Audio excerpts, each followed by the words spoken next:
Day! Yeah! Samahan niyo ako pumasok ngayon sa Makati.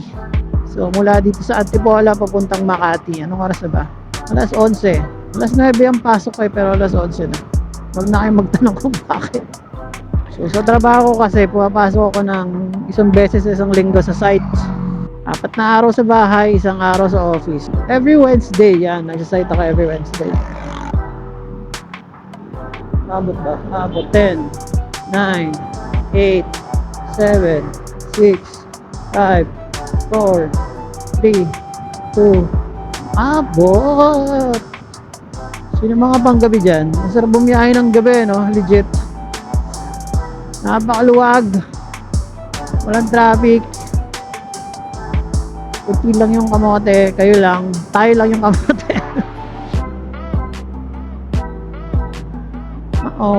May disgrasya. Sana okay lang kayo. Mag-bike dapat ako ngayon kasi nga mahal ang gasolina. Magkano na ba gas ngayon? 70? Almost 70, no? Dito sa Phoenix. Itong Phoenix ay 68. Wow! 68! 74! Premium. Amen. Mag-bike sana ako dapat today. Problem is, late na nakapasok. Balik sana yun, no? Bike to work content. Nagpalit pala tayo ng phone holder dahil nasira yung aking Motowolf na B1, yung roll, yung iniikot. So ang gamit ko ngayon is the Motowolf V5. Kita nyo ba? Magkano sa Petron? So 64. Oy, kailangan mas mura sa Petron. Wala pang 70 yung gas. Sarap mag-ride ng gabi. Siguro kaya yung ibang ano din mga Grab, Angkas, Move It. Yung iba mas gusto nila ng gabi kasi hindi mo rin masisisi, ang sarap bumiyahe ng gabi.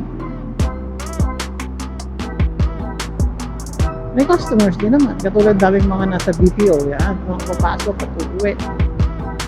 Meron at meron. Ito tayo sa Puntang Libis.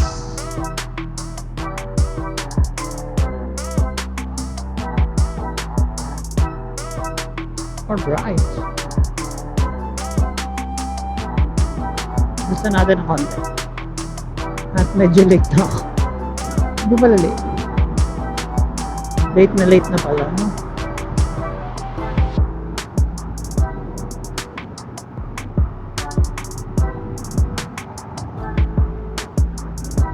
Uy, basa!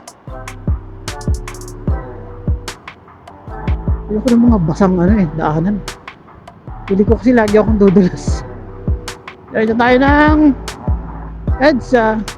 Pwede din naman dyan sa C5. Ang problem, daming stoplight. Ang dami ding truck. Dito tayo. Bam. Balig na. Yung jacket.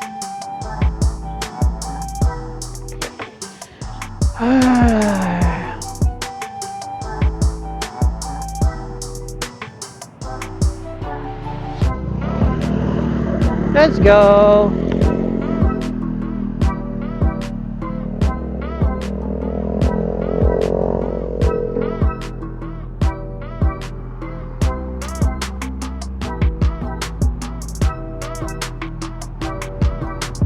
Dito medyo madilim talaga dito Kaya kailangan ko magbukas ng ilaw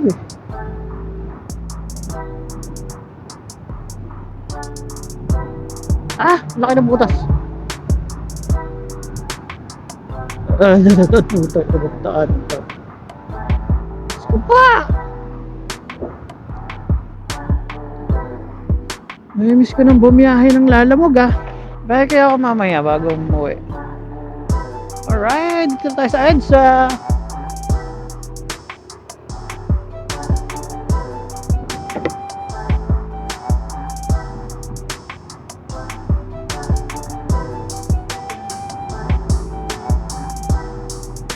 Sabi ng takbo ni Watda ngayon ah. Ano meron? O dahil ngayon lang ulit ako bumiyahe. Medyo,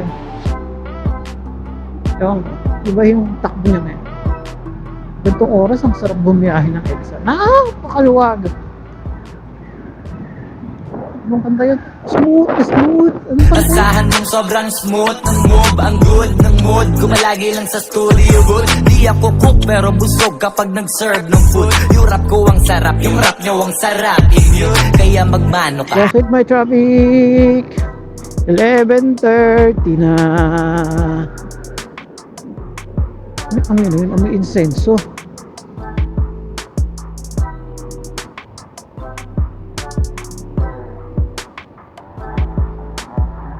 May inaayos lang siguro ito sa kalsada.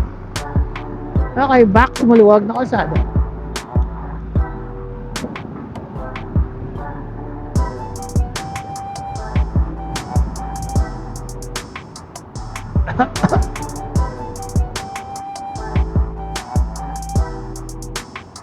Ayos ah. Hindi masyadong masakit yung tama ng lubak ha. Malaking bagay din talaga ano, pag tinama mo yung tire pressure. Sinunod ko yung tire pressure sa manual. Okay din. Susunod na target ko yan, move it. Magpapa-upgrade tayo ng lisensya into Pro para makapag-move it tayo. Yung mga gusto maglalamog pala ha, pwede ka maglalamog kahit naka non-pro ka. So pangit, ang hirap talagang kumita sa napakaliit ng bayad. Kaya di mo masisisi yung mga lalamog riders na nagda-double booking, triple booking. Ako triple booking ako. So pupunta ka ng Caloocan, Antipolo to Caloocan, ang kikitain mo lang 120. Ano? Siyempre magsabay ka na. Kaya nga sideline eh. Hindi naman sinabing kawang gawa eh. Yung Petron dito sa EDSA, magkano kaya? Shell is 77.78. Sa Petron is, 70 lang oh, 66.70. Petron number 1! Ang bango talaga ng Rekawa. Mamili nga ng flat tops. Ganda na kalsada oh.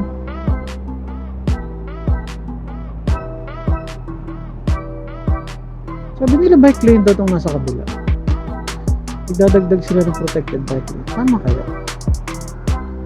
Sana no? Sana. Oo, napakakinis. Oh. Tingnan mo naman talaga ito. BYD. Kaya naman pala kasi bading yung driver. Joke lang po.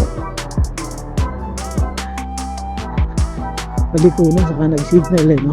Napakagaling. Nakasilaw naman yung brake light mo, uya. Buendia! Paparating na sa Buendia Station.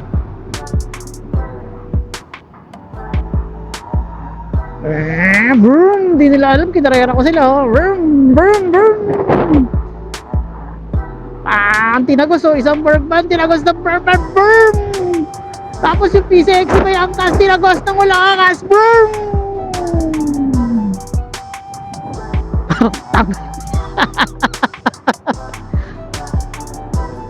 Pero in fairness ha, dumadami yung mga Bergman sa kalsada ha. Dati halos ayaw nila to kasi mukha inidoro. Naalala ko yun, hindi makalimutan yun eh. May taga-office eh. Nag-uwentuhan sila sa motor. Ayaw daw nila ng Bergman kasi mukhang inidoro. Hindi nila alam, kakakuha ko lang ng Bergman.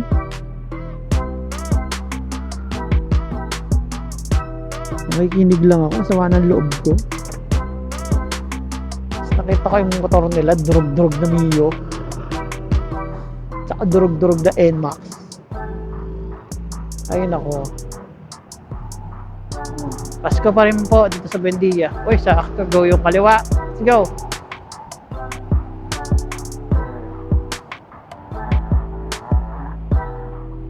Opya. Yung Optimum Pride, oh.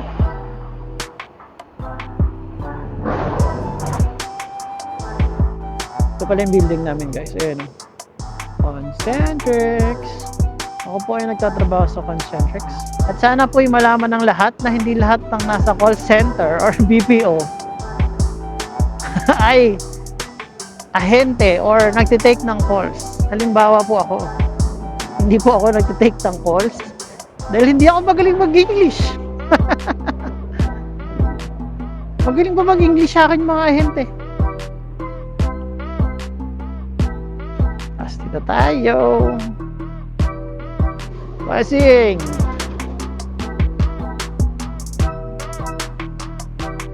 Ayun. Ay, Marking. Akala ko masikip eh. Dito tayo. Tabi tayo ng Bergman. Alright. Next, ano ulit? Next ride ulit. Salamat sa pagsama. Yeah.